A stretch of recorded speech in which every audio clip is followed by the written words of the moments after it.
Alrighty. Well, there's Rocky. Ah, there he is. He's quite a character. He's having a good sleep there. Ooh, big old cat. Yeah. I just finished my cinnamon rolls that I got for half price a couple days ago. And, yeah, this tray here that they were on, I'm going to wash this tray because this is like a fairly heavy plastic tray. It is. And I may find a use for it. I don't know what yet, but I'm pretty sure I'll find a use for this tray. So I'm going to wash it. Of course, I'll throw the box away. The box has to go, but the tray can stay. See, that day I just made a big rhyme. I'll throw the box away. I'll throw the box away. The box has to go, but the tray can stay. That sounds like something that Dr. Seuss would write. It does. Yeah, anyway. Have to wash the tray. Of course, there's where the cinnamon rolls were. But yeah, that's going to be handy for something around here. I don't know what yet, but it will be.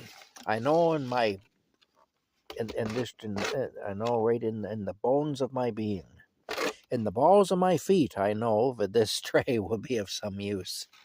The box, on the other hand, no, it can go. The box can go for garbage. Or actually, I may tear the box up because I can use it with my twig stove to start my twig stove working, start fires. I may do that with the box, actually. Anyway, it's time now to go to sleep because it is now. What time is it now? I was going to go to sleep a while ago. It's now 10:30, so it's definitely time to sleep.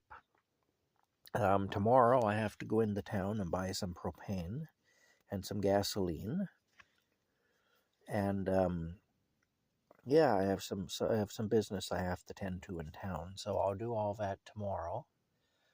And then on Tuesday, I may be going into town to work for the lady I work for sometimes in town there, helping her with her house and with her property. And it'll just depend how she feels. She has some health issues, and she never knows until the day comes. She can't commit 100%. So I'm going to call her up on Tuesday morning and see how she is. And if she feels up to it, then we'll get some things done over there. And if she doesn't, well, we'll just reschedule. That's all. We play it by ear.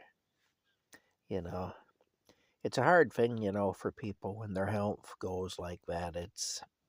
It's just a very difficult thing.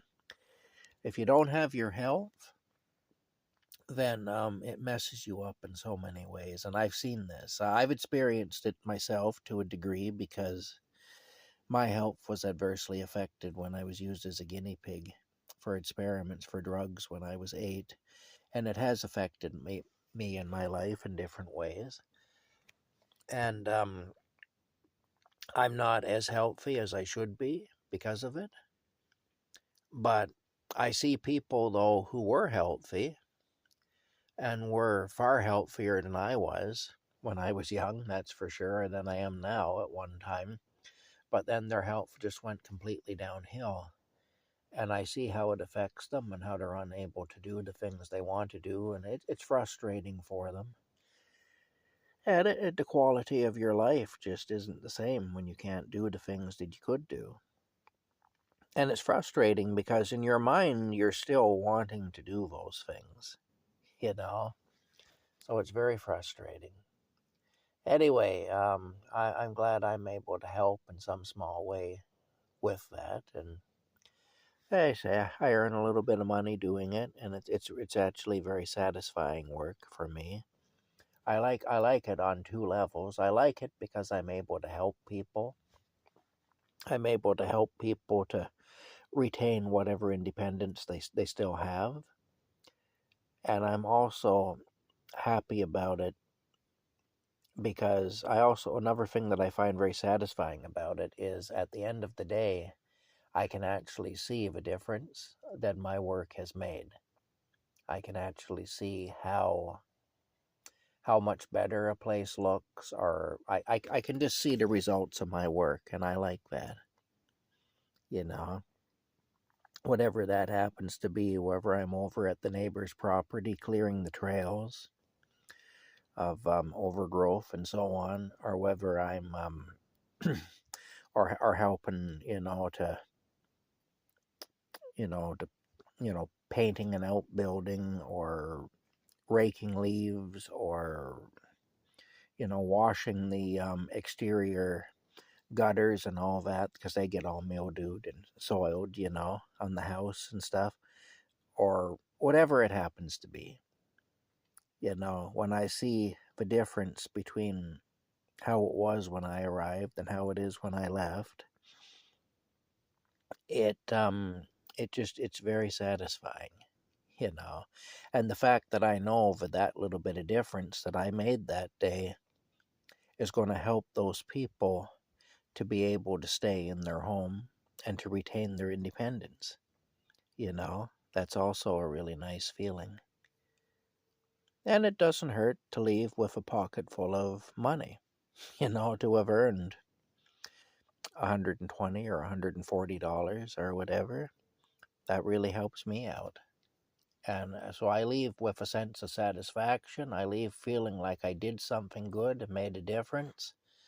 And I leave a little better off financially than I would have been had I not come to work that day. And so, like I say, it's actually very satisfying work, and I can't imagine anything that I could be doing that would give me that much satisfaction. Of course, right now we're into winter, so the work isn't there like it was. The people I did some work for last summer, another couple that I worked for last summer, I've heard through the grapevine that they're looking to have me come back in the spring to help with their spring cleanup on their property and stuff like that. They put their property on the market actually too, so they want their property to look as good as it can look. Because you got a property for sale, you want it to be at its best. Just makes sense. And so there's that. And of course, the neighbors over here I'll go to work for again. And the lady in town, I'll work for her again whenever she's able to have me over to do some things. I'll work for her. And who knows, maybe there'll be some other opportunities over the next year or so. We'll probably be moving into the truck. That's going to complicate things a little bit. But I have some plans in my mind as to how I can build the truck into a camper in such a way that we should be fairly comfortable in there, and there shouldn't be any major issues with heat in the summertime in that camper, or cold in the wintertime. In some respects, it may be better than being here in terms just of having the ability to either heat it or cool it. In other respects, it's not going to be as